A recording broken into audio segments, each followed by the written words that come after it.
for me, they didn't fight for me at all. Like, you'll think they'll try to fight for one of the top receivers, but they was just like, all right, yeah, understand it, all right, you're out. So.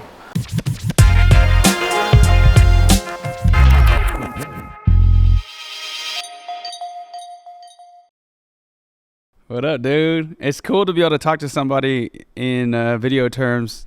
I thought, for a second, maybe you would be like, what are you even talking about? But I'm impressed. I'm impressed that you knew what power was and 25 FPS. How do you like that DJI mic? Oh, it's good, man. I find no problems with it. It's handy. You could just plug it in and it's good to go. Battery life and everything, so yeah. I knew that they were eventually going to come out with something like that because does it connect directly to your camera automatically, the audio? No, you have to, it's like a receiver that comes with it. So it plugs right into your camera and then it's wireless, man. It's good for you, bro. Like you don't have to sync it, right? Like do you use Adobe Premiere? Nah, I've been trying to learn it for the past 2 weeks, bro, and I can't get it, man. It's too tough. I don't know why. It's tough for me, dog. It's not like it definitely is one of those things that seems overwhelming at first, but once you get the hang of it, you'll be really, really glad that you learned it. Are you using Final Cut or what are you using? Final Cut right now. Like I'm master at Final Cut, dog. Yeah, that's the tough part because once you get used to using the software, then you don't want to switch because there's that curve of you're really slow for a while. And so I don't know. What I like about Final Cut is that you only got to pay once, right? Yeah, just once. Yeah. Yeah, that's what I brought it like 2 years ago, so I'm like, all right, I don't need to pay for anything else. So. Right. But I will say if you want to kind of get into the business, the Adobe Cloud is the move. Just because you get Lightroom, you get Photoshop, you get Audition, you get all these softwares that can help you in like all media related stuff. But how did you learn how to do video? Honestly, just YouTube, bro. Just trial and error on YouTube. All right, let me see how I do this. I bet, let me try it. And then just stacking up over the years, bro. That's it. Yeah, that was the same for me. I got my start doing the YouTube stuff, but then I actually started shooting wedding videos with my brother. Okay, so nice, My brother has a pretty successful wedding business in North Carolina. Now he does like luxury weddings in Miami and stuff, like people that pay, 10, 15 grand for a wedding film. And so I worked with him for a little bit and he kind of taught me how to kind of really shoot manually, like expose for like the lighting and all that stuff. Do you do any of that manual exposure or you kind of just do auto?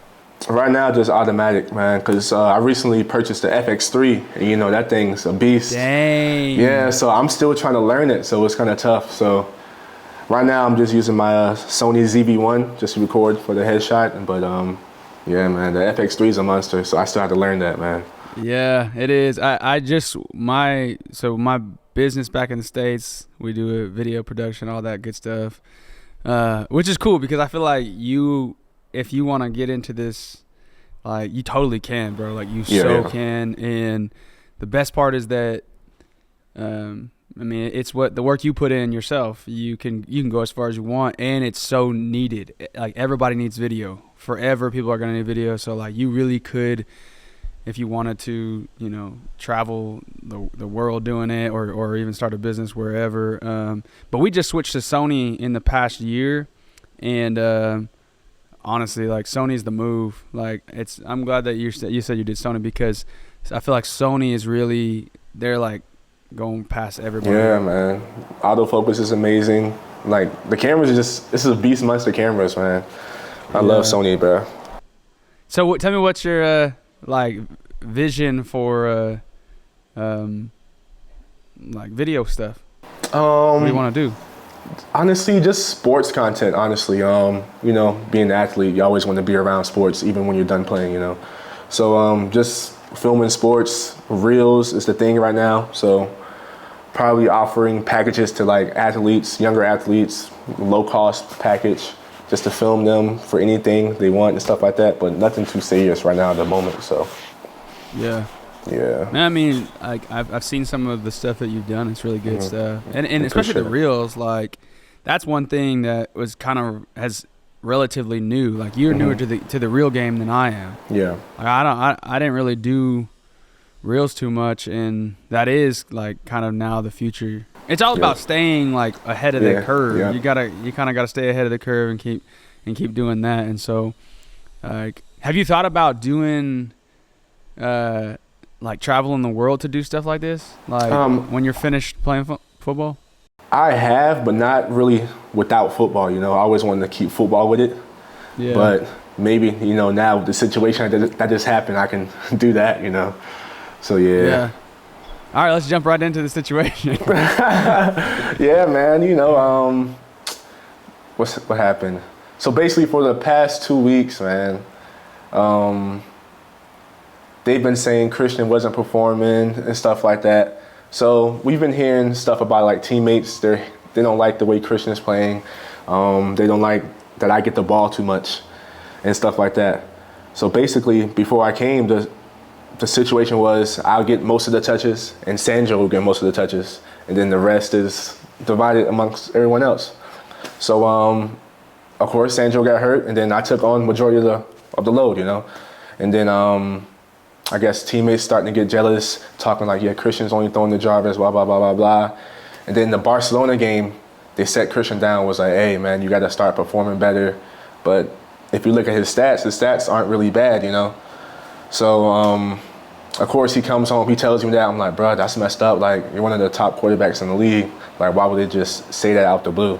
And then, of course, won the Barcelona game. And then who we had next? We had Munich next. So Munich this past weekend, Christian balled out, went, I think, 25 for 35. A couple of drop passes by receivers, you know, and after the game, they was like, yeah, we're going to release you. Then that didn't sit right with me, and I was like, I'm not going to play for another quarterback that didn't sweat with me during camp, didn't put in the time, put in the effort with me. So, and I wanted to be loyal to my boys, so I was like, yeah, I'm out. So we just decided to part ways. So, yeah, so when man. when you went to the staff or whatever and was like, hey, if he's out, I'm out too, were they like, okay, well, maybe we'll rethink this decision, or were they pretty set on just being like, all right, Christian's out, and if you leave, we don't care? For me, they didn't fight for me at all. Like, you know, you'll think they'll try to fight for one of the top receivers, you know, but they was just like, all right, yeah, understand it, all right, you're out. So it was just that. And the thing is like our head coach, he wasn't even in the meeting that we had. It was just the GM and our OC, and he still didn't reach out to us, saying anything to us. So it's a crazy situation going on over here, man. Yeah, that's tough to hear, bro. Yeah. But like I'll be honest with you, like my first thought when I heard that news or I saw that was, I actually had that same thought. Yeah. Over here. Okay. So I for us players, for those who don't know, like we're Americans, we're the foreigners in someone else's land. Yep. And a lot of times we don't. Like, it's very easy for teams to isolate those players and then be like, since you're over here, like, we're not going to take care of you unless you do this, unless you do what we want type thing. Yep. And it's like, you don't really have a lot of power because it's like, you don't speak the language. You don't have all the support system. You know, you don't got a lawyer that could just step in and be like, fight for you type thing. And so, like, we kind of got to stick together a lot of times. So I'll give you the example for our situation. Our quarterback gets hurt, and we're roommates. Like, this is my guy, right? And we just met a few months ago, so we don't even have the history that you and Christian do. But he got hurt, and he had a doctor's appointment like a month after he got hurt that he needed to stay for, right? And he had like this trip plan, there's all this stuff. And he was like worried about them sending him home, like just cutting him, sending him home. Yep. And I straight up told him, if they try to send you home, I'll tell them I'm leaving. Yep. I'll straight up tell, like, because, like, you have to, at some point, the players have to have some power as well. Okay, that's true, yep. And it has to go both ways. But and here's where it gets tricky. You do have a lot of players who are just bad imports. Like, they come out here, their expectations too high, and then as soon as it's not as high as they want it to be, then they half-ass it type thing, you know? And I've never been that player. Yeah. I've never been that player. But you got to take care of people, you know? True, like, and I talked to Jordan Newman before the Stuttgart game, and he agreed with me. He said, like, a lot of teams have it backwards where it's like just focus on football, like, quit worrying about this other stuff, like train passes and things like that. And then, or like visas, and it's like, we can't focus on football unless you meet our needs. Yeah, our like, agreements. If it's in the contract, like, just hit the contract, or at least communicate it to us that, hey, this is when we can hit your contract, whatever. Yep. And so all of that to say, man, I don't know the full situation, but I respect y'all's decision for sure, because I know how it goes on that side of it. Yeah, man, I appreciate you, man. It's definitely tough. That's why I made the decision I made. I'm like, man, that's messed up. And the thing is like, he's on a trip right now, and they wanted to send him home, August 1st, and he comes back the 31st? What? They wanted to send him on the 31st. Yeah. They wanted to send him home on the 31st, but he comes back from Portugal on the 31st. So I'm like, that's messed up, bro. Like, why would you want to do that? Like, he told y'all before the season started what was his plans. He already booked everything. And it's like, why would you want to make it tougher for him? So I was like, yeah, I can't stay around and watch this and just be here and just be miserable. So I was like, yeah, I'm out, man. Right. Yeah. Give me 1 second. It's going to rain on me, so I'm going to just bring this shade down. Yep, gotcha. Yep. I tell you what, man, I love Switzerland, but it will just, like, start storming out of nowhere all the time. Yeah, bro, same here. It rains here every single day. Every day. It's sunny, and then out of nowhere it just starts raining for, like, just thunderstorm and then sunny. But so anyway, man, yeah, I respect that. So talk to me about y'all played together all the way since college, right? Yeah, man. Started 2013. We were some young bucks, you know, 18, fresh out of high school. And the funny thing is, I didn't know he played quarterback. Like, while we was at camp and stuff, like, because you have your helmet on, you don't really know. You're a new guy. Everyone's flying around. And then, like, one day he's in the dorms. I'm just talking to him. I'm like, hey, bro, like, what position you play? He was like, quarterback. I'm like, no, you don't. Like, I wouldn't know if you play quarterback. And then that next day, I was like, wow, he does play quarterback. So ever since that day, we've been tight. So, yeah, so it started 2013. We both graduated December 2017.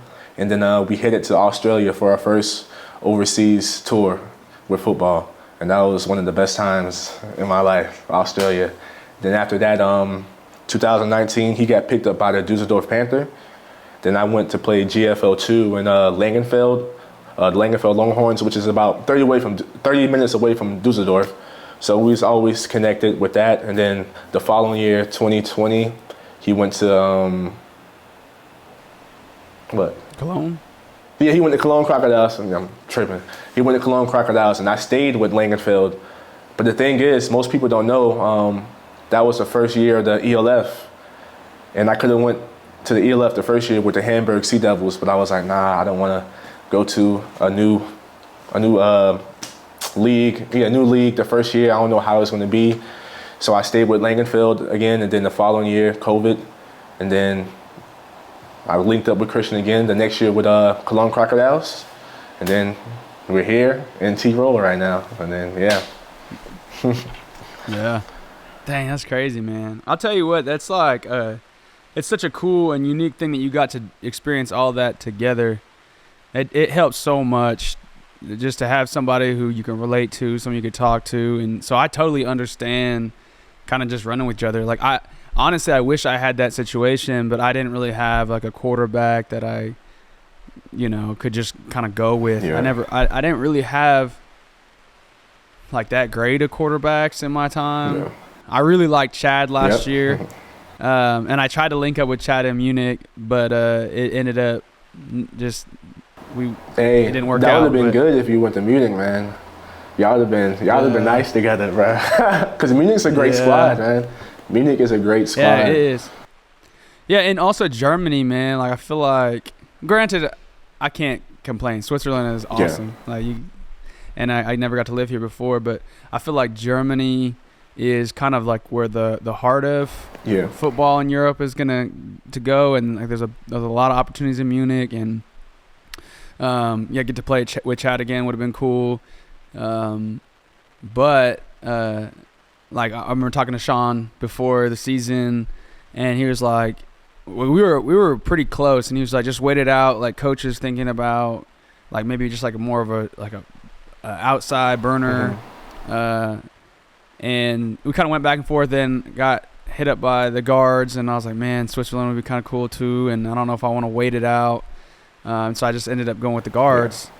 And I think they made the right decision. They got one of the best receivers in the league. I told them at the game, I was like, y'all made the right decision. Don't worry about it. And but yeah, so I think it's cool that you got to travel around together, and it makes so much sense to me why you're like, yeah, I'm out too. Yeah.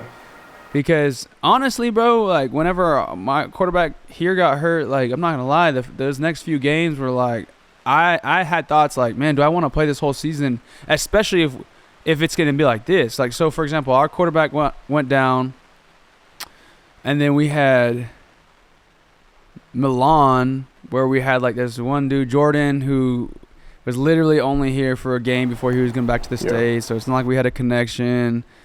Like, didn't really work out. Then we go to Ron Fire with no quarterback.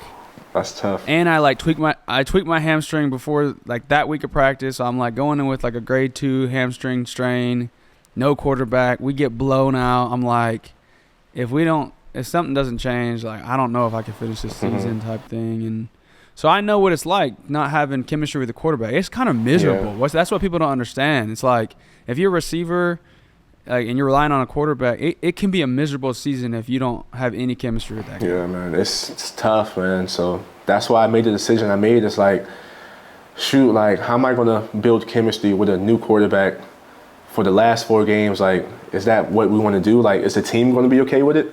And they were like, yeah, the team's going to be fine. And I'm like, well, I'm not going to be okay with it. So it's like, that's tough. So I was like, all right, if I stay here, it's not going to be good for the team. If I leave, I think it'll be my best decision to leave because I don't want to hurt the team or jeopardize the team by saying something wrong to the quarterback or a new quarterback. But I wish nothing but the best for the team, but it just sucks that this situation had to happen, but it is what it is. Yep. Yeah, I feel that. But, like, you also just got to you're grown up.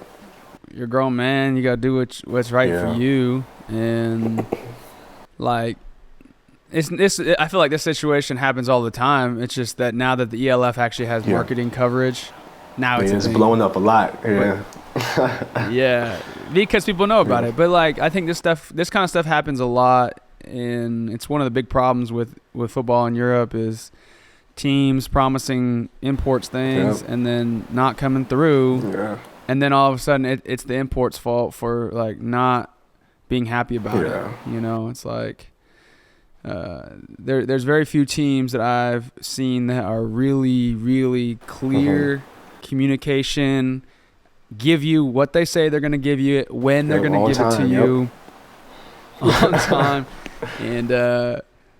And so, like I said, I totally understand y'all's situation. So, well, what's next for you? What are you thinking? Right now, I'm not really sure. Me and Christian, we always want to be a package deal, So a couple teams have hit us up.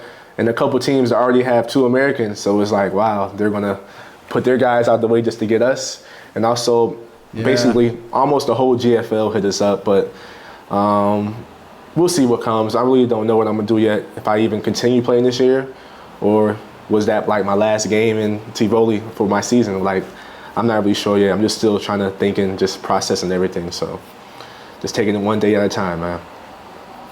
Yeah. Well, like. The great news for you guys is that the opportunities are there. You guys have proven yourself, and because you have done that, you have the evidence that you can succeed in Europe. There's going to be opportunities everywhere for y'all.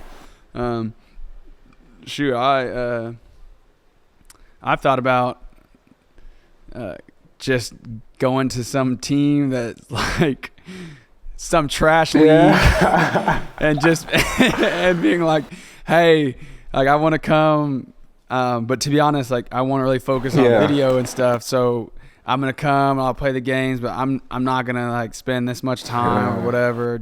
I want to see it. Almost use football now as an opportunity to travel and grow the sport. And so like that would be cool, bro. Do you have any?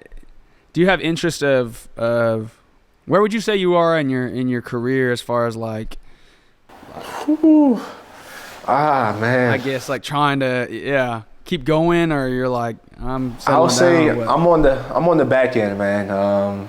Like I'm 28 I'm 28 years old, and it's like, you know, if you look at you compare it to the league, like if you're 28 in the league, you're almost all right.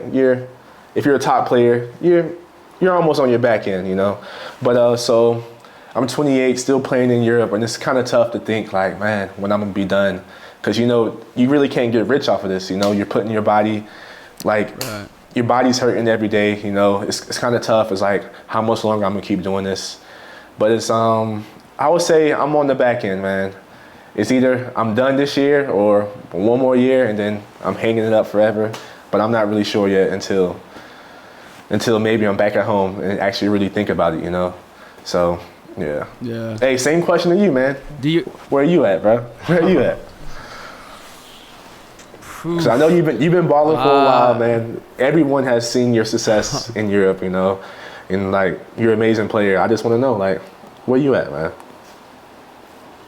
Man, I'll tell you, this is the first year that I have consciously had the thought, man, I actually feel old. Yeah. It's like the first time.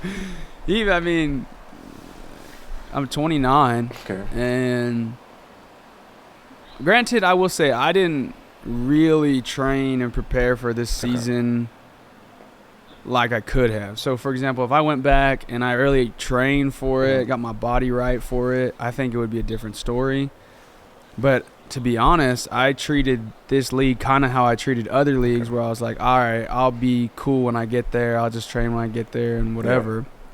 But this league is different than the other leagues. People are hitting harder. Also, I played a lot of slot receiver this year, receiver period. I've never played this much receiver. Wow, okay. And it's a different type of muscle. Yep. So I think when I pulled my hamstring too, I think it's because like I'm not used to like elongating, like taking off in those long strides. But to answer your question, man, I think this is my last full season. Okay, gotcha. For sure. I think what I'm gonna do next year is I'm gonna just like make myself available as a injury reserve guy. Like an emergency guy, yeah. So yeah, I'm gonna be an emergency guy. So I'm gonna like let the league know, like I'm gonna let every team know, hey, I'm gonna do that. You can call in mid-season, and I'll come at the end of the season, because I don't know if I had 12 games in me, but I think I got 5 and 6. Okay. Yeah, you know, that's a smart thing to do. And then on top of that, then you could kind of weigh your options and be like, hey, if you're 3 and 7, I'm not trying to come to your team. You gotta be real. It's like, hey man, I don't know. I want to play for a team that's playoffs, championship team, man.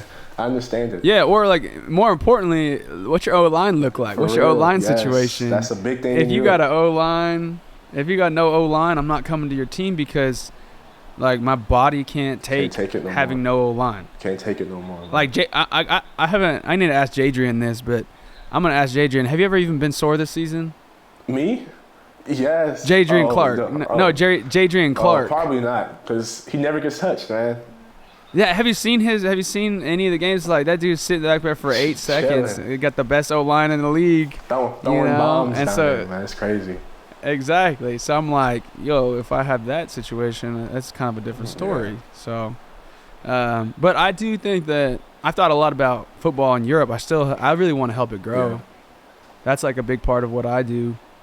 And I think that there is a lot of potential. I think there's a lot of potential for you as well. Like, like we're right here at this time where it really is starting to grow with the NFL coming to Europe and stuff.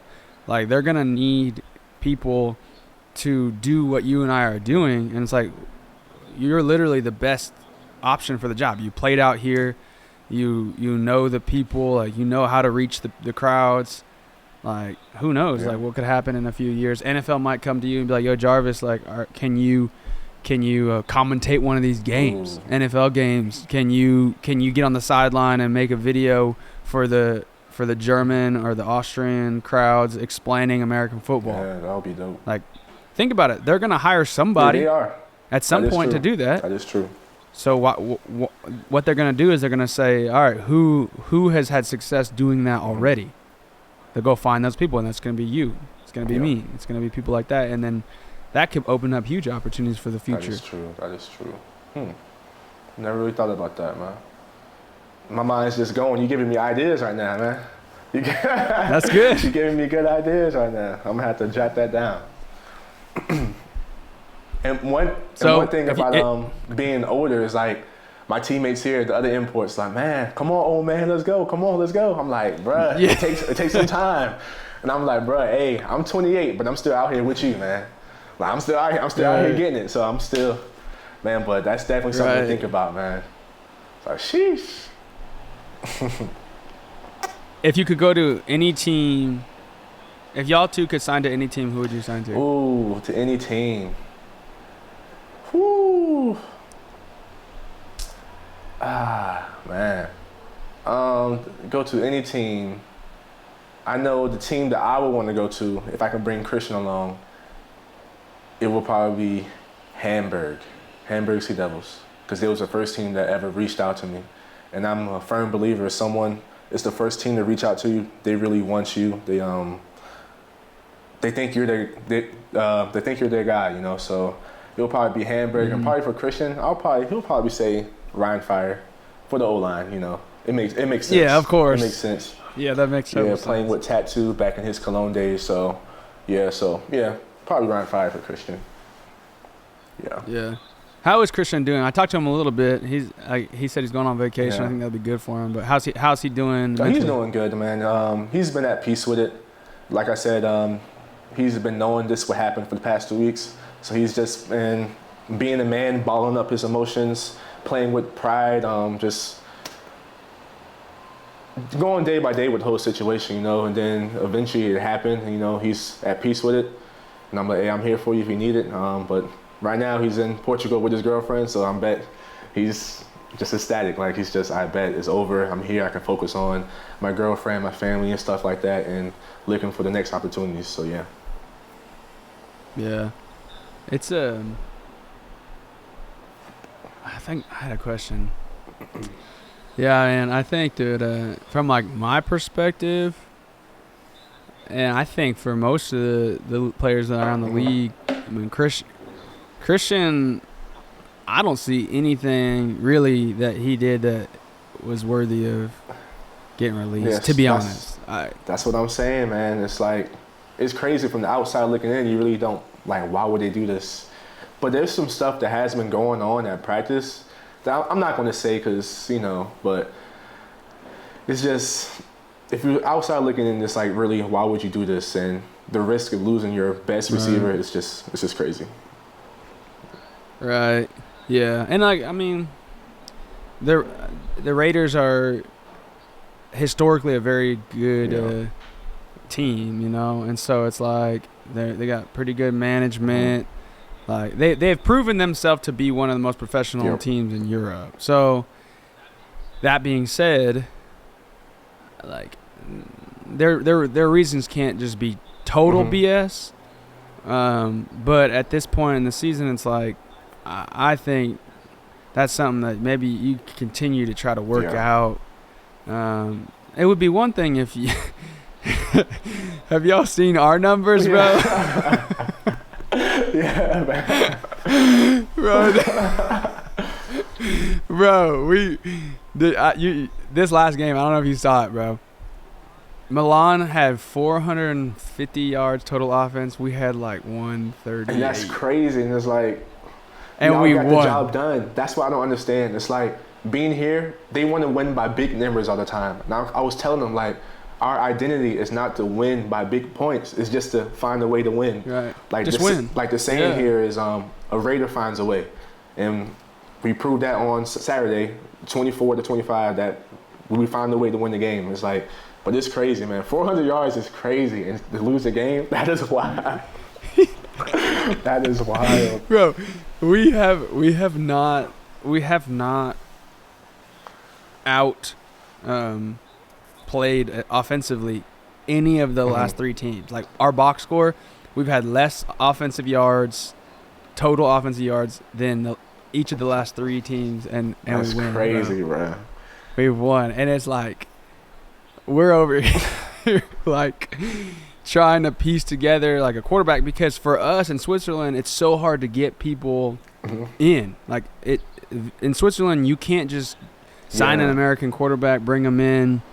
Like, you have to go through this whole visa process. It's crazy, which is why we didn't we were able to just grab anybody. Skylar thankfully was already in Switzerland playing with Basel, so he was able to just come over here. But it's like we're over here like, if we could get 200 yards, if we could score like 2-3 times, maybe we're like, let's go. And then we got 150 yards total offense. Then I turn around and look and see Raiders just cut their quarterback and lost their receiver, who they're putting up 3 times as much numbers as we are. So I thought it's like, from our perspective, it's funny. It's like comical. Man. Like this whole past 2 days, I've been looking at my phone just laughing like, wow. Like even the comments is going crazy, but it is what it is.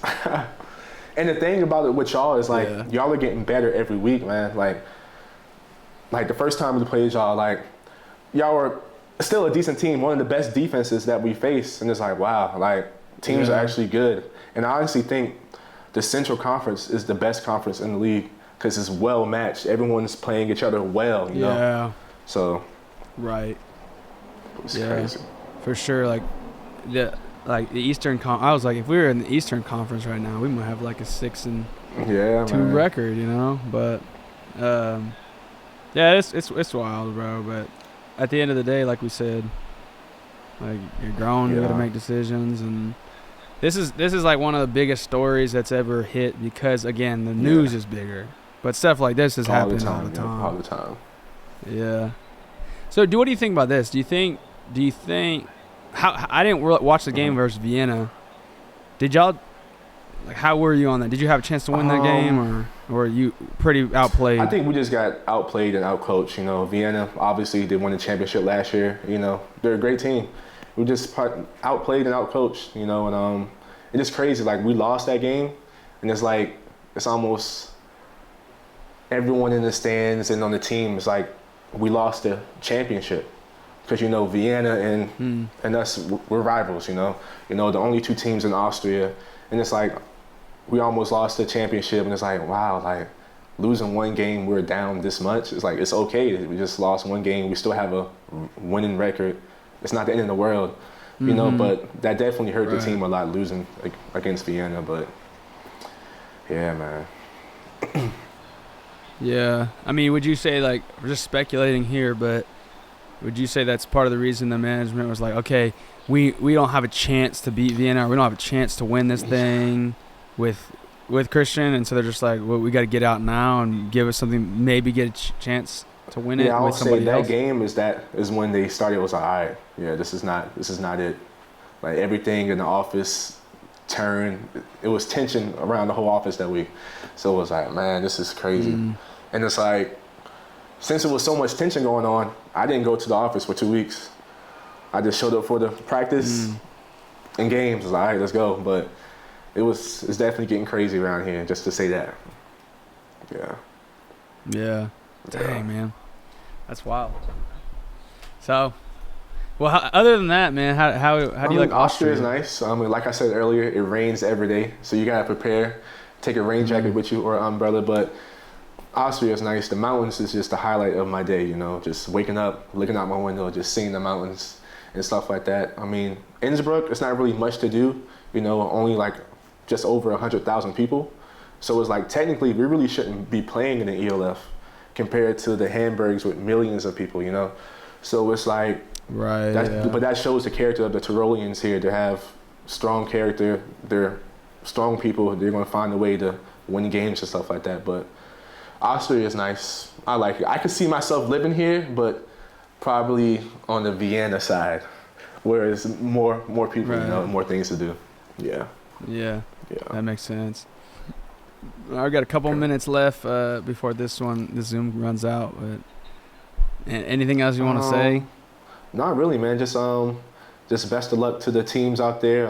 Still gonna be watching the Raiders every week. Hope you guys go out there and perform like I know you guys can, and ball out each and every week, man. That's it. Last question. What would you say what would you say you've learned from getting to travel all around the world playing football? That's a good question. What I've learned.